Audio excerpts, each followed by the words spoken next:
বিসমিল্লাহির রহমানির রহিম। মাননীয় সদস্যবৃন্দ, এখন আপনাদেরকে সংবিধান সংস্কার পরিষদ সদস্য হিসাবে শপথ বাক্য পাঠ করানো হবে। আপনাদেরকে অনুগ্রহ করে দাঁড়িয়ে শপথ পাঠ করার জন্য অনুরোধ করছি।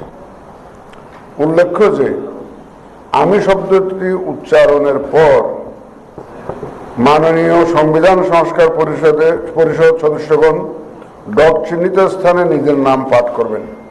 পাঞ্জাবের জগতে একটি বিশ্বস্ত নাম, শাবাব এথনিক ওয়্যার।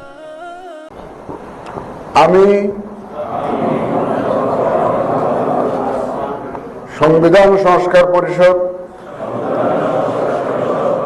সদস্য হিসাবে সশ্রদ্ধ চিত্তে শপথ করিতেছি যে আমি যে কর্তব্যভার গ্রহণ করিতে যাইতেছি তাহা আইন অনুযায়ী ও বিশ্বস্ততার সহিত পালন করিব। আমি বাংলাদেশের প্রতি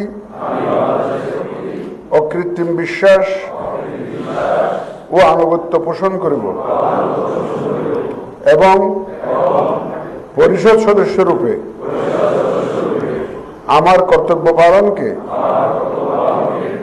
ব্যক্তিগত স্বার্থের দ্বারা প্রভাবিত হইতে দিব না।